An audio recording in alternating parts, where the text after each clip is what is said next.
Well, oh boy, do we have a big update on Subnautica. This is a game that has really been under some drama recently. I really should be fair, not Subnautica, okay, Subnautica 2. That game has undergone some very big leadership changes as of recent, and this has involved a very big lawsuit. And now with this lawsuit, there is a huge update where a judge actually ruled that the CEO, which is one of the three top dogs that was fired by this dev team, the judge ruled that the CEO basically gets his job back, which is it's gigantic. Yeah, he was fired by the publisher, which bought the dev company like 4 or 5 years ago. But now he gets to come back into the office, and he is the big boss once again. That might be a little awkward, or it might be really satisfying for him to walk through that front door again. Very, very big stuff. So yes, Subnautica, you have very likely heard of this game. A very, overwhelmingly positive game. Been out for about 8 years, which is crazy to think about. It is basically Minecraft underwater. It's very good. And the important thing here is you see at the kind of the bottom there, the developer and the publisher. Those are both Unknown Worlds Entertainment. This was at the time a much smaller, I would think, company, and they basically self-published this. They did not go to a publisher. It was a true indie game. But it looks like in about 2021, so about 5 years ago, a big publisher from South Korea known as Krafton, they bought the company, and now Subnautica 2 is going to be coming out, still developed by Unknown Worlds Entertainment, but now published by Krafton, as we can see right here. And yes, if you feel like you've heard of Krafton before, you very likely have. They are a gigantic video game publishing company. So yeah, basically they bought the company about 5 years ago, and then it was not too long ago, maybe about a year ago, when the CEO and then the two co-founders of the developer company behind Subnautica, again, who got bought out by Krafton, all three of them got fired by Krafton, which was insane. That was basically taking the three top dogs from the company and letting them go. Now, Krafton said, oh, it was because of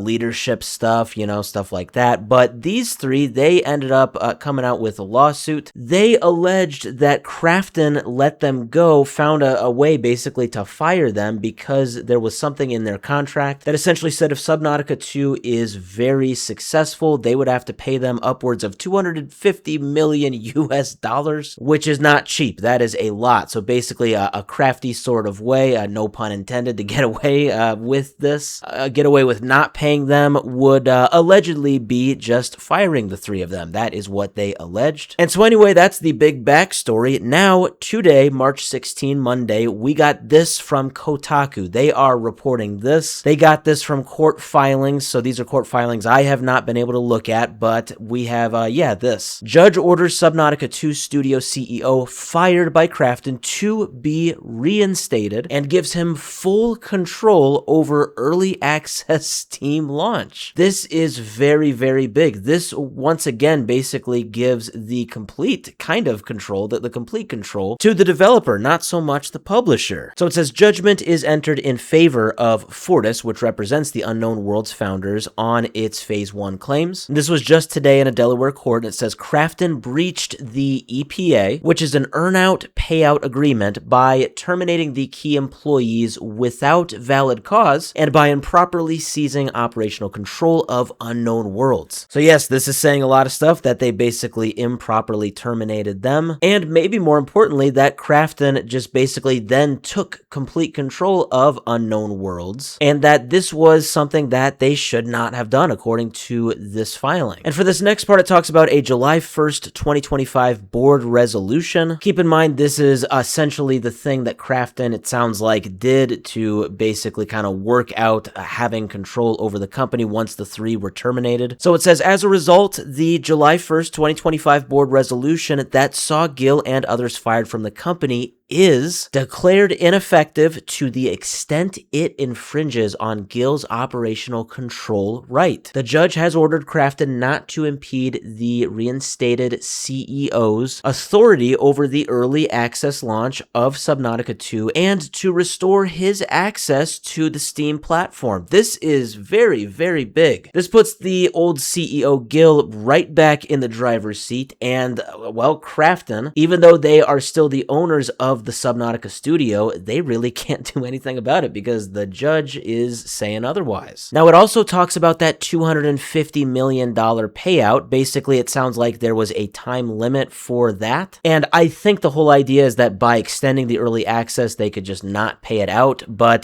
this part right here sounds like the judge is also extending that time frame. So yes, they are still obligated. Krafton, I should say, they would still be obligated legally, according to this judge, to pay out upwards of $250 million US dollars for a bonus, basically, if Subnautica 2 does really well, and it looks like the time limit on that has now been extended to September 15th of this year. So I'm not a betting man, but I would definitely wager that Subnautica 2 is probably going to come out sometime this year, sometime before September 15th. We see right here it talks a bit more about Krafton and about their alleged thought process behind basically firing these three people, not wanting to do that $250 million payout. So it says their models predicted that a successful August 2025 early access launch of Subnautica 2 with over 1.67 million copies sold by Q4 2025 would generate significant revenue and trigger the earnout. A financial planning base case scenario indicated a $191 million total earnout payment, and a best case scenario indicated about a $242 million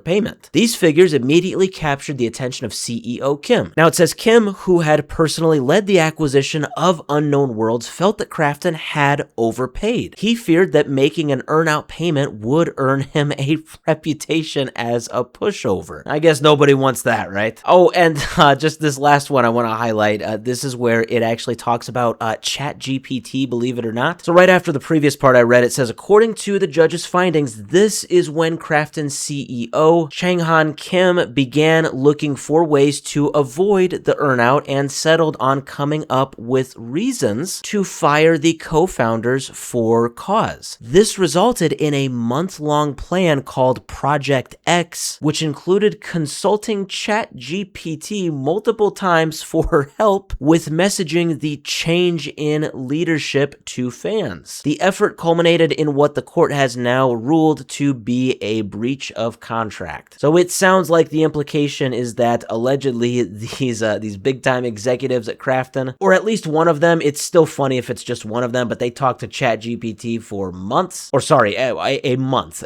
but still, for 30 days, that's pretty funny. It was all called Project X, which sounds super secret, like from a James Bond film, but it all involved talking to ChatGPT, finding out, I guess, how to get rid of these guys. So yes, the big thing here now is that the CEO, Gill, he has been reinstated effective, well, I think immediately, which is very big. Actually, I think there's three takeaways. One is what I just said. Yeah, Gill, the CEO, he's back. Number two is that this $250 million payout, it still can very much happen. Now, the third thing here, one that is, I don't think, as discussed as much here, I don't even think I see it at all in the Kotaku article, but that I'm thinking about, what about the other two guys that got fired? You know, there were three guys in total that got fired. The CEO, he got reinstated, that's all good, but then there was also the two co-founders. Well, it doesn't say anything about them in the court filing, it looks like, but here's the thing. Gill is now the CEO. He can do whatever he wants. He now has complete control. According to that filing, I would think that would mean that he could bring those two guys back. And given all of the circumstances, and given that all three of them were the victim of all of this, I would not be surprised at all if he does bring them back, which would also be very huge. This whole thing with Subnautica 2 just got even more interesting, and I think very cool for these developers. I am, from what I understand, I'm pretty happy that this CEO is back. We will see how it affects the launch of Subnautica 2 and,